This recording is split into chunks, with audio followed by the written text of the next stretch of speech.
making sure it's recording. I can cut this part off. Okay, good, it is. I wanted to really make sure this time. Greetings.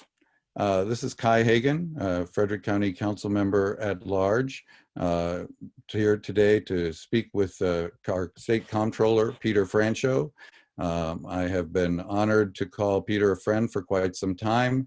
Met him all the way back in 2004 and still remember our first brief conversation in Frederick County. The Honorable Peter Franchot has served as Maryland's 33rd Comptroller. He's been in office, since 2007 after being elected in 2006. He's been re-elected numerous times, most recently 2 years ago, so he's in the middle of his third term, during which he garnered on the last election 1.6 million votes. That's the highest number of votes cast for any candidate for any statewide office in Maryland history. No small thing. In addition to serving as Maryland's financial leader or fiscal boss, if you will, which includes leading an 1,100 person agency, the Comptroller has made it his mission to champion causes when he sees a way to improve the role of state government for Maryland families. He receives rave reviews for the level of customer service his office provides, and I see positive comments on social media from across the political spectrum about that all the time. A few things about his role you might not know. Peter is also responsible as the Comptroller for regulating alcohol, motor fuel, and tobacco, and has a seat on the 3-member Board of Public Works, which is also comprised of the Governor and State Treasurer, and responsible for reviewing and approving billions of dollars in state contracts annually. Prior to his election to this office, Peter served 20 years in the House of Delegates, representing the residents of Montgomery County.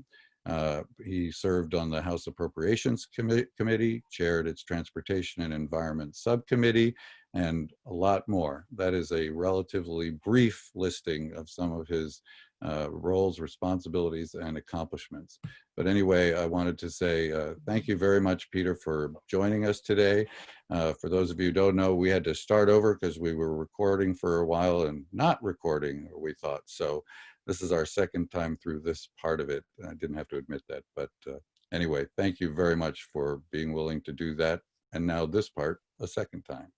Thank you, Council Member. Thank you. And thank you for all the great work you do up in Frederick County. I kind of identify with you because you're someone who is candid and open and honest with people.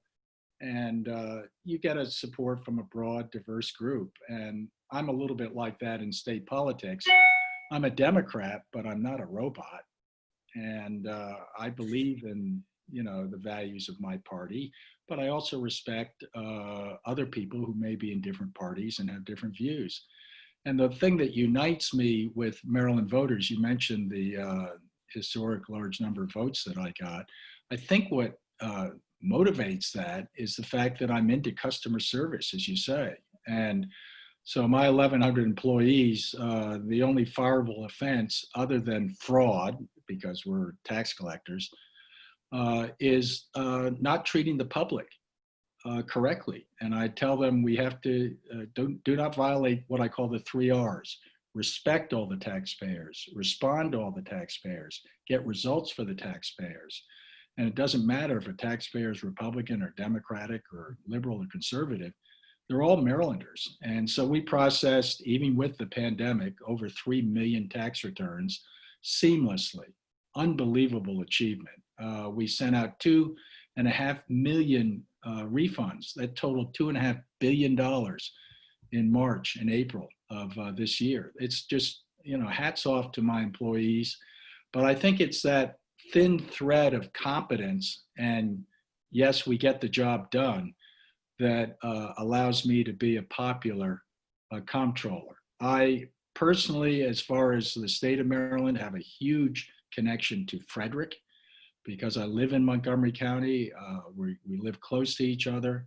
I think the county has got all sorts of economic potential and vibrancy. Come 14 years to Frederick more than any.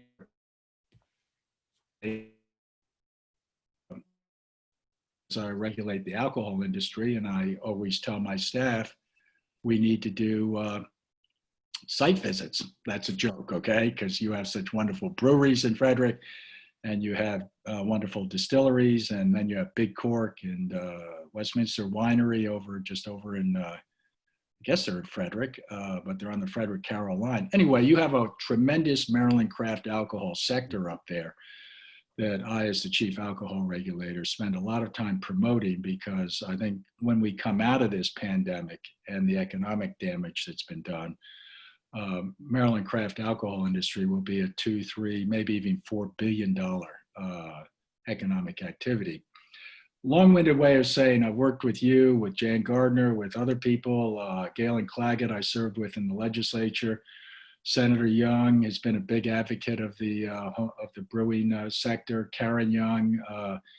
I love Katie Nash, who is a very vigorous activist up in the Frederick area. And I have a lot of affection for it. I'll just conclude by saying recently we approved a huge public-private partnership to widen 270 between parts of Montgomery and Frederick. For my support of that, I had a whole list of environmental and other fiscal amendments that I added to the agreement in condition of my vote. But I also added in a serious study of doing a monorail between Washington and Frederick. Why do I do that? I think that it would be a cost-effective way, an alternative to light rail, and something that would really galvanize the number of people that visit Frederick and actually come to Maryland to ride something really spectacular like a monorail. We'll see what the study comes up with, but I'm just saying, amidst all the hullabaloo about those big projects, I'm thinking about Frederick and appreciate being able to be on the show. Oh, absolutely. My pleasure. As far as the monorail goes, it's not all just pie in the sky Disneyland stuff. I flew out to Seattle in November to visit my son, who graduated from Maryland last year and got a job in downtown Seattle. And I got there, I got on a monorail from the airport right to downtown, close to his apartment. And, it was there, it worked, it was comfortable and convenient. So these things do happen. They do exist. The other thing I like about Seattle is that they sell beer and wine in grocery stores, and that's prohibited in most of Maryland. And I hope to see that change, because that's a real point of customer convenience, first of all, consumer convenience. People like to be able to do that. And secondly, it could be great for the Maryland craft alcohol sector. And so I'm a big supporter of that. That also is alive and well out in Seattle. That's where I saw it first. Well, there'd be a lot more opportunities for point of sale for local breweries, distilleries, wineries, if that was the case, for sure. But moving on into some other bigger and issues, one of them that I'd just like to start with generally is that when you signed up to do this kind of work many years ago and have served the community in a lot of different ways, you probably never expected and haven't had previously to face anything like the current global pandemic and the effects of COVID-19 on public health, on our economy. Obviously, the economic impacts that have gone along with that have been significant or will be lasting in many ways. So generally speaking, to start with, how has that been affecting your work, your role? What have you been doing day to day to kind of play a role in addressing, responding to that issue, those problems? Well, it's been a very weird tax year, as you can imagine, because of the pandemic. And I don't want to underemphasize the impact that it's had on the agency, but I did mention that we've managed to kind of seamlessly perform everything we were supposed to be doing, and that's important. I'm focused because of the economic consequences that are so negative. Let's put aside the pandemic. I'm going to leave that up to Dr. Fauci and other experts who are really alerting the public that this virus, unfortunately, is still spreading through our communities. But the economic consequences have been devastating. We have 1 million Marylanders that have filed in 6 months for first-time unemployment. Can you imagine losing your job through no fault of your own and not having and having to go down and file for unemployment for you and your family. And that unfortunately has exacerbated the fiscal stress for literally millions of Marylanders. So I've spent a lot of time focused on trying to get relief both to those folks who are filing unemployment and trying to figure out how they can go to the food bank and get food for their family, and also small businesses who have lost probably 20,000 small businesses permanently shut down in the last 6 months. And half of them are never going to reopen. So the unemployed folks are not going to have jobs to come back to. And I'm spending a lot of time trying to, A, help them with their suffering and their financial problems, and B, trying to figure out how, once the pandemic has a medical solution, doing the kind of reconstruction of the state's economy that will be necessary. Right. Well, I mean, negative economic impacts of that nature, obviously this is deep and broad and lasting, but they tend to have a variety of cascading effects, right? Because you have fewer people, working, making money, other expenses, and it spirals through the economy in a variety of ways. You want to try to develop solutions that do the same thing, that, don't just solve one small problem, but look at the systemic approach and figure out. But moving forward, besides just trying to keep as many of these businesses as whole as possible under difficult circumstances, what do you think are some of the things that we can or should do differently moving forward to support small businesses, to get more of these places to start again, other businesses to start up, to keep those that manage to survive this? There's a role for government there, and I'm curious what you think might be better or different in our approach in the future than it has been in the past coming out of this experience. Well, you work for a terrific nonprofit that tries to imagine a better, newer vision for Frederick.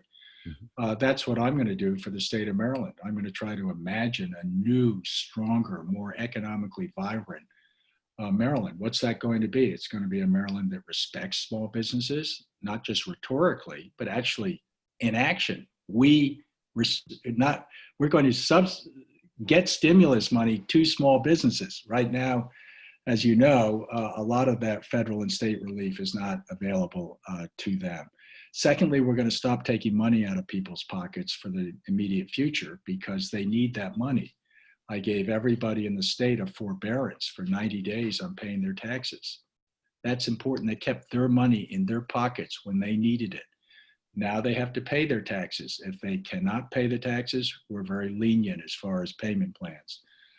But once we get through the immediate pandemic threat, which I think will take probably another year, mm-hmm. I envision a state which is kind of got a new perception nationally. It's a state that gets it. It's a go-to state. People want to come to our state, not just to ride the monorail, but to actually participate in an economy that is nimble and innovative and entrepreneurial.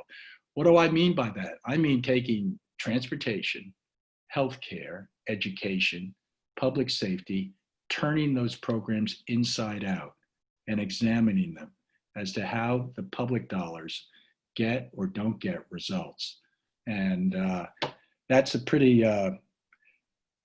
big program. I don't mean to sound grandiose, but I think the state has an opportunity to reimagine and reinvent itself as a state that young people all around the country want to come and participate. And most importantly, the young people that are here want to stay in Maryland and start businesses. So I don't mean to rant and rave and go on with all sorts of stuff, but every challenge presents an opportunity. And we have a big challenge. So let's go out and do something that, as you say, is not just social justice, but economic justice and systemic,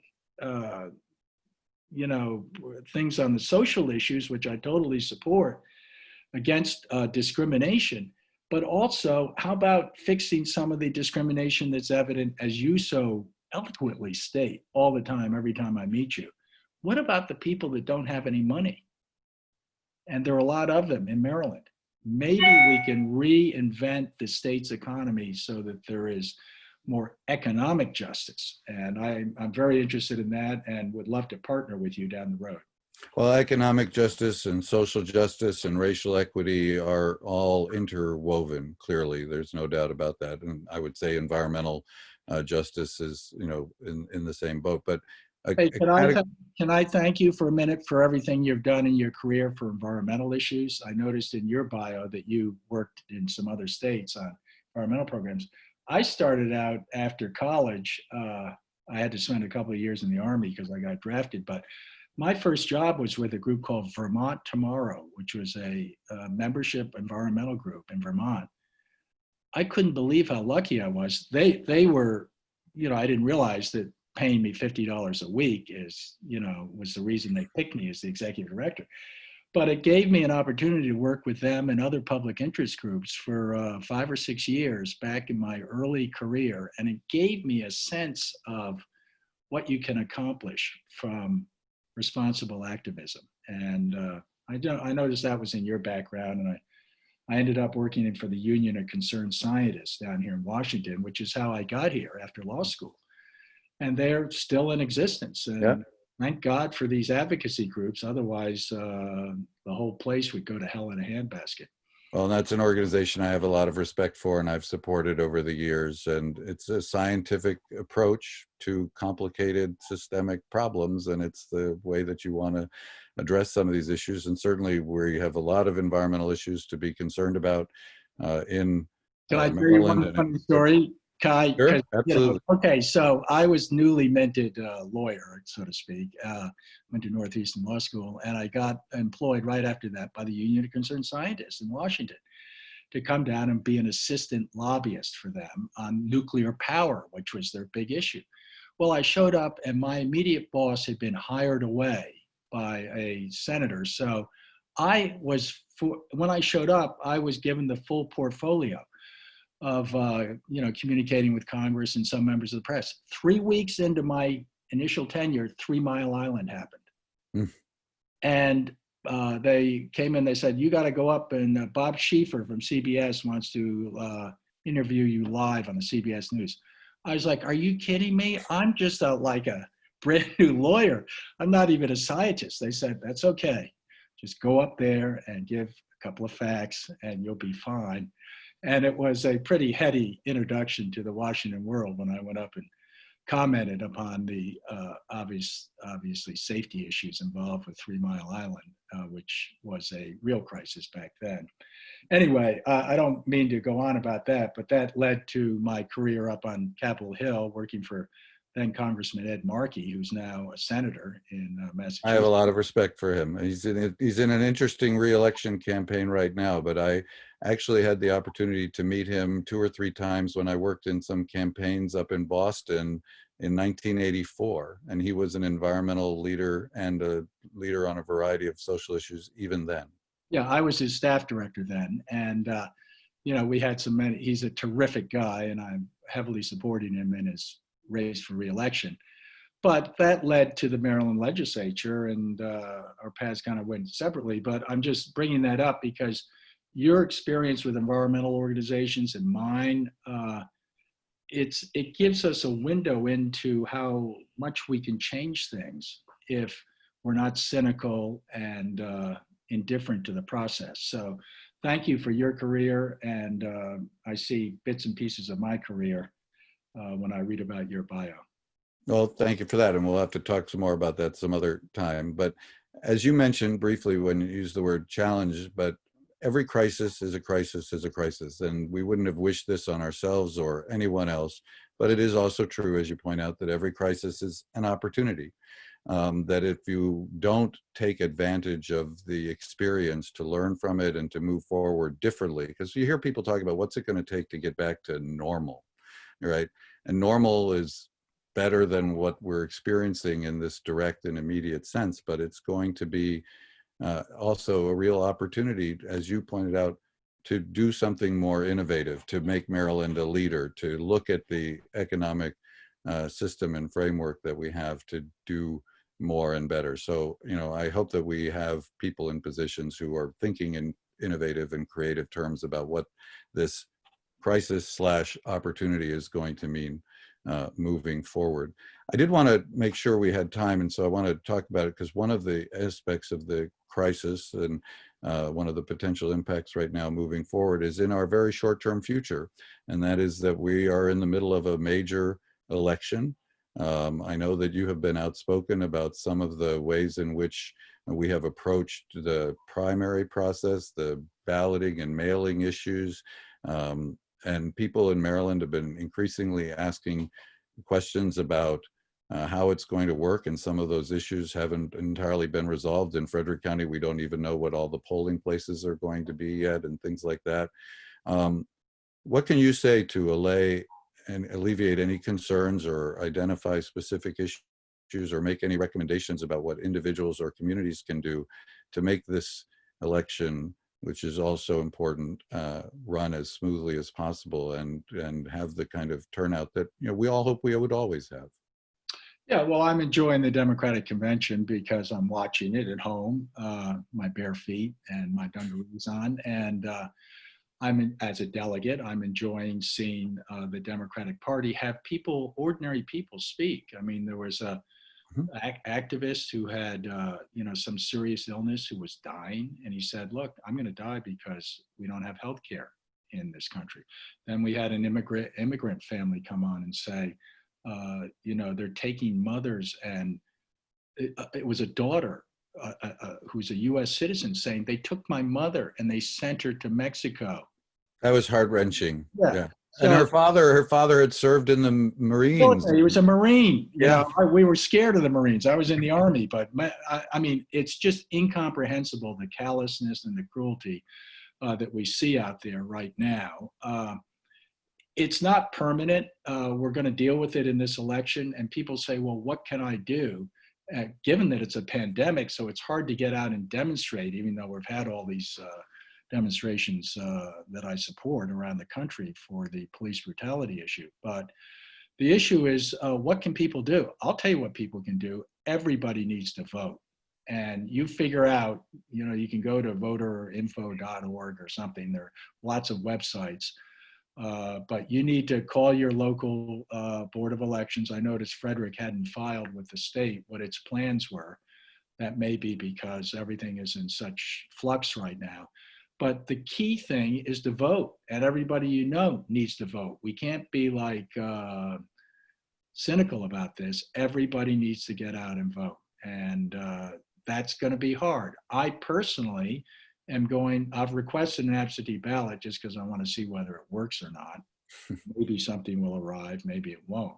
But I think, having read about the post office and the problems that they have with their infrastructure, and also the infrastructure of the local elections board, who are not really set up to handle all of the mailed in absentee ballots, I'm probably going to vote in person at one of the early voting places. I'd like to develop, or have someone develop, an app that would allow Maryland citizens to see what the wait is at a given early voting area. Somewhat like, grocery stores have it now. You can go on the internet and see whether there's a line getting into the grocery store. Well, why can't we do that for our voting areas? But I would urge people to vote in person safely if they can. And if they can't vote in person, they need to make sure somebody gets their absentee ballot to a drop box or to the local elections board. I just don't have the confidence right now that the post office is up to the task. Maryland's doing something very innovative at the state level, something I support heavily, which is any absentee ballots that are received 30 days before the election are being opened and counted, and they're going to be announced on election night. So there's not going to be any confusion as to whether who won, et cetera. And I think that's very important because obviously the president realizes that he's stuck around 30% or 40%. He's not going to get any higher than that. He's like, George Wallace running for president in the Democratic Party. You get that hardcore base of people, 30%. They're angry when they go to bed and they're angry when they get up. And I don't know why. I can't really diagnose anything for them, but that's the reality. That's where Trump is stuck. And he's obviously already announced that he's willing to cheat and do things to lower the turnout. So it's the obligation of every citizen. I don't care who you're voting for. I mean, obviously I'm voting for Biden and Harris. We do care, but I understand your point. The key, you know, you don't have to be like, go out and start a advocacy group or something. And you don't have to go and up and down the street with a sandwich board on or something. Just vote and try to make sure that your vote is registered well before election day. That's the main prescription that I have. And we're going to be okay in the country because, in my view, 60% of the public is not buying into this divisive, hate-filled rhetoric that we see so much of. But it's definitely affecting Maryland. I, as a statewide official, if I say something about anything, all of a sudden I have wolves that come out of the forest and, you know, accusing me of this, that, and the other thing as a Democrat. Well, I've seen some of those discussions on your Facebook page, if you can That's call okay. them discussions. People are venting, but I view a post-Trump era where both Republicans and Democrats are not engaging in this divisiveness, these conspiracy theories, and this hate that they express, and that we move back to a more normal experience with democracy. And it's the bedrock of it is customer service, competent government doing things that actually help people rather than stirring them up to go and, you know, take the pitchforks to their neighbors. I mean, this is crazy what's going on in the country. Right. And as an Army veteran, I'm appalled that we can't unite around our common democratic institutions. And Well, I think that's one of the things that has been so upsetting to people is to see the intentional and incidental dismantling of the basic structures of efficient government, from executive cabinets and the administration to some, law, the attorney general. I could go on and on, but that the basic systems that we assumed would be the bulwark to support our democracy have been put at risk. And I think that's one reason why I've heard people saying, for the first time in my life, in large numbers, different versions of, I would crawl across broken glass to vote this time around. And I'm hoping that enough people think that to get out in the kind of numbers that we're going to need. But I did want to ask you one more follow-up. Could I just add one thing to that, Guy, because I run into a lot of people who are just wringing their hands, and you shouldn't.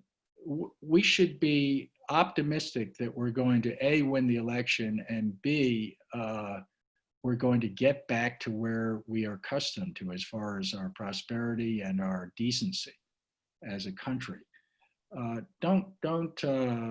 know it's common right now to talk about the end of democracy and this, that, and the other thing.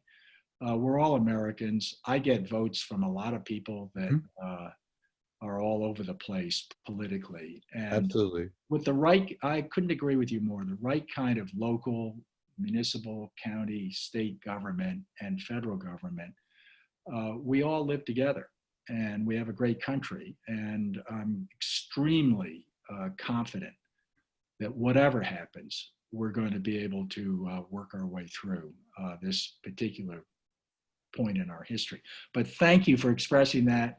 I agree with you, but my wife is rolling her eyes at me in the morning when I complain about this, that, and the other thing. I'm just saying to everybody else, it's going to be okay, and we're going to be fine. We just have to stick together. Well, I certainly hope that's right. Your mouth to God's ears. The one other question I did want to ask you, though, on the election is that we did have this initial, during the primary, everybody was sent a ballot and they got to mail back. They didn't have to apply for the absentee ballots. Have you found that there's some potential confusion because people are just expecting that to happen again? Or is your opinion that that's not going to be a big deal when people don't receive that? They're going to either apply for an absentee ballot or no, they're going to have to vote in person and not blow the opportunity because they were waiting for another ballot to come? Or has that been a concern? Well, the single step, which was everybody got mailed a ballot in the primary, proved to be not particularly good because we didn't have the proper infrastructure to absorb the in-person voting that we thought was not going to happen because everybody got mailed a ballot. And we couldn't open up the mail-in ballots. The whole thing turned out to be I don't mean to use the word train wreck, but there was enough confusion and that, in different parts of the state, it was unsuccessful is how I would describe it generally. We're headed into the same thing now because instead of just having mail-in, we now have a two-step process where you're supposed to mail in a request for a ballot, then the ballot gets sent back to you. We're talking about 2 or more million absentee ballot requests. Then you fill out the absentee ballot and you send it back into the state election board. I filled out the application and thank goodness my wife looked at it because she said, hey, you're a lawyer. Guess what? You filled it out wrong. You checked you wanted a ballot for the primary. That was on my application. I said, well, I did. And so, yeah, I think there's going to be a lot of confusion. The infrastructure is not there. The planning's not there. The funding's not there. We don't have the experience like Colorado and other states that have done mail-in campaigns and do them seamlessly. There is no fraud that's associated with this whatsoever in other states that do it. But I come back to my personal view. I think you need to vote in person or take your absentee ballot and directly deliver it to a lockbox or that's secure. And we have drop boxes in Frederick County, and that's what I did in the primary. Just stuck it in the big one in downtown Frederick, and I think we can do everything we can locally to make people aware that that's an option, where those boxes are, encourage them to do that. Clearly, that's the safest way. When the people, our grandkids ask us around the fireplace when we're old and gray and full of sleep, and they say, hey, Granddad, what did you do to prevent fascism and authoritarianism and takeover of the US government back in the day? What did you do? I want to say, yeah, I voted. And I know my vote counted. And well, I hope that's what everybody has to do. This idea that, oh, it's too complicated, or I don't get it, or I'm not feeling good today. If you don't vote, you're going to have history to answer because your grandkids will be upset with you. Well, let's hope that's not the conversation that we're having in the future. Given the limited amount of time we have left, and because you have been such I mean, obviously we could do a deep dive into any number of specific issues, and I hope that you'll have the time to come back and talk about something, in greater detail. But I did want to make sure we spoke at least for a few minutes about something that's near and dear to you, and that is you have been a consistent, strong advocate and promoter for the food and beverage industries in Frederick County, throughout Maryland. It's a growing part of our economy. But it's also, especially, the broader restaurants and bars and everything else, one of the areas that has been most severely affected by the pandemic and the economic impacts. And, I know there's people, like me who are making a special effort to go and, do takeout regularly and try to support those local businesses. And it's helping a few maybe get through, but it's a tough time. Some of them aren't going to succeed. But as a leading voice on these issues during normal times, what are some of your thoughts and projections about what we can do in terms of local government, state government, as individuals and consumers to try to minimize or reduce the impact on this part of our economy, this part of our local community and culture? It's one that people really take notice of. It employs a lot of people, and it employs a lot of people who are not at the higher end of our spectrum and for whom this is, critical job. What are some of your thoughts about that? This is obviously something we're spent a lot of time urging the governor and to respond to with emergency orders, allowing curbside delivery of alcohol, allowing home delivery of mixed drinks of alcohol, allowing outdoor dining. Those are all things that we have championed. He's been very responsive. I have a very positive relationship with Governor Hagen, and compliment him and his team for being responsive as far as the restaurant sector. I often say to the restaurant sector, hey, thank God you're not the hotel sector, because they're even worse than you guys. But the whole hospitality sector is going to go through a severe scrubbing. And I suggest that we need to figure out how to, once the dust settles, how do we come up with a program of creative tax credits and tax forgiveness and stimulus programs that provide capital for restaurants to reopen, because a lot of them are closing permanently. But I will say, just as an insight into how state government works, I was purchasing takeout from Cielo Rojo, my local Mexican restaurant in Tacoma Park, Maryland. We had Mexican takeout yesterday. Yeah, okay, so there they are, and I go to pick it up, and the owner's there, and she says, we're just barely scraping by. We're hanging by a thread. It would be so great if we could have give you a take-home mixed drink, like our famous margaritas. I said, really? Why can't you do that? She said, oh, it's prohibited. I said, I'm the chief alcohol regulator. Let me just say it's unprohibited. And I was kind of being bravado there, but we went back, asked the governor to put in the emergency order, an exemption for these guys. I had subsequently had many $14 margaritas from Cielo Rojo. That's a big profit margin for them, and it's been very much appreciated by all the restaurants around the state.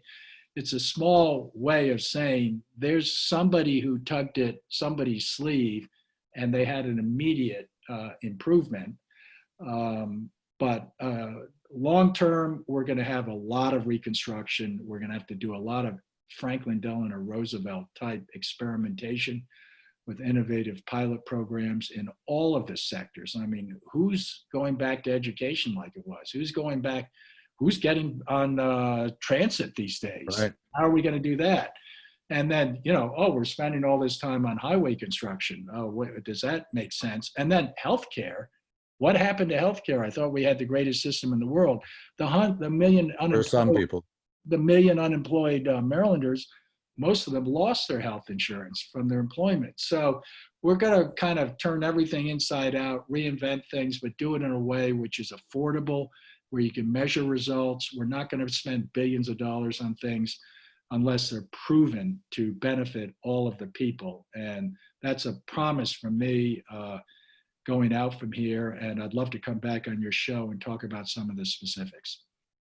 No, that would be great. And I think that's an area to mine more deeply and thoroughly, when we have more time for it. I mean, one of the things that I've been saying recently is I've been describing the nature of the impact of the pandemic and the subsequent economic problems on our uniquely poor response to it compared to so many other countries as being one that is essentially further revealing our preconditions that, they say people are more vulnerable to the pandemic, to COVID-19 itself, if they have preconditions. And I think what we're finding out is that there are preconditions in our system, in our society, that have made us more vulnerable to those impacts, both the public health consequences and the economic consequences, and that we need to fix those. So it's not just about going back to normal. But since we have limited time left, there is one other subject I wanted to ask you about before you go,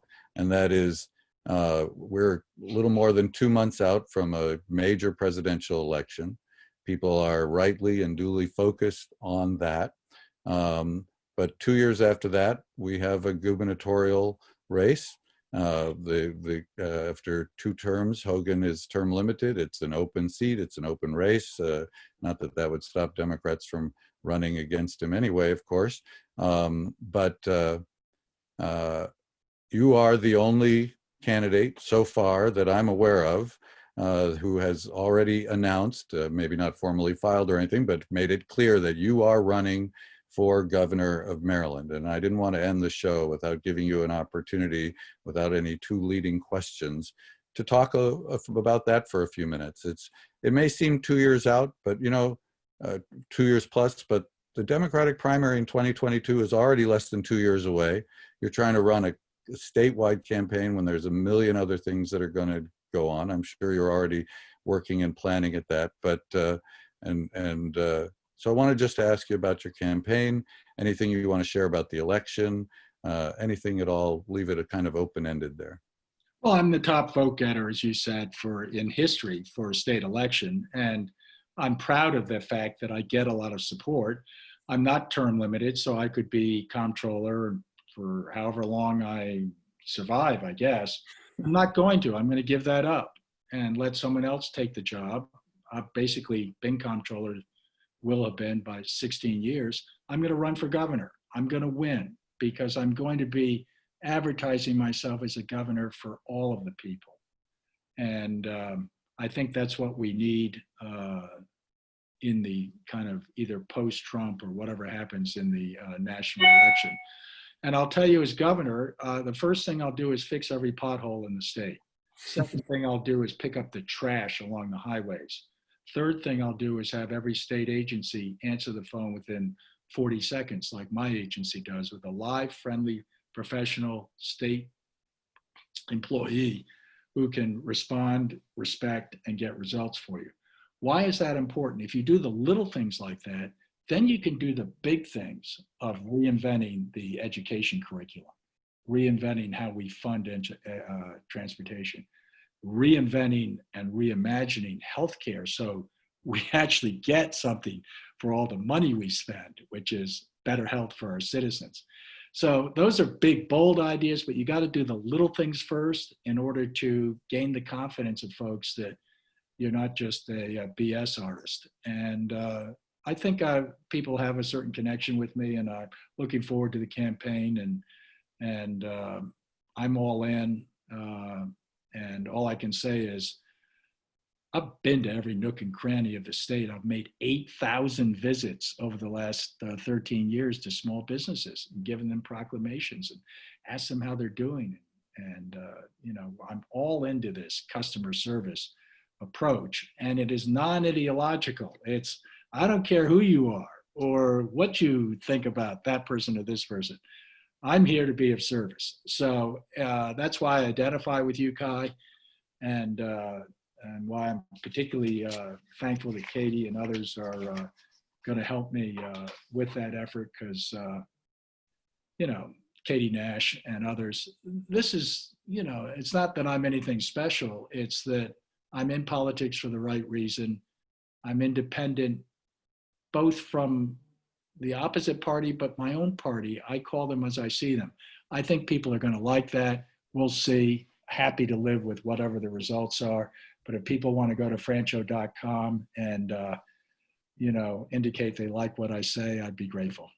Well, I like it when you point out a couple things. One, that the little things matter, but that there's also that big picture, because I do think those two things go together. For example, people are always looking for a silver bullet somewhere, and often big problems require many small solutions. It's not just about finding a silver bullet, and sometimes that's harder to convey, and it doesn't fit on a bumper sticker, but it's about a mindset and a way of thinking about things. But I'm reminded of a comment that really stuck out for me in the convention last night, and it was one of the women whose voice was over one of the videos, who was talking about her father. I don't know if it was a relative of Biden, but anyway, she said her father used to say that there is no greater sin than the abuse of power. And when you talk to me about service, and when you talk to me about being in it for all the right reasons, it resonates in those terms. And I think that is something that people do understand. And I hope that you have the time and availability. I know you are very busy, especially right now, but that's not going to change. You've learned not to look ahead and assume that there's a light at the end of that tunnel, but that you'll come back on and we can talk about a few specific issues in a more narrowly focused, deeper dive. But in the meantime, I really appreciate you making yourself available to this discussion. I appreciate all you're doing for the state, and thank you very much for coming on. Could you give my regards to your fellow council members and also the county executive, who I have a lot of admiration for, and other local officials, because everybody's under a lot of stress these days. And if I can be helpful, you can always reach me on my cell phone, 301-332-1961. That's my personal cell. I probably will only get a message or a text, just because I don't want to, otherwise I get calls from Yeah. Nigeria asking me for contributions to somebody or something, so I don't want to I'm not answering the phone. You can only give so many of those before Yes, you're out I of do money. not need spam calls, but if there are people with legitimate problems that would like to communicate something to me or ask for someone to get back to them, I'm happy to field some of those calls. And thank you for this opportunity. Thank you for what you represent. You're my kind of elected official, in the sense that you're in politics for the right reason. Well, I appreciate that, especially coming from you. And I look forward to the next discussion. And again, we will post some links to your website, your Facebook page, perhaps your personal cell phone number in the description with this video. And so perhaps you'll hear from a few more people. But thank you again, Peter. All the best. Thank you, Guy. Bye-bye. Take care.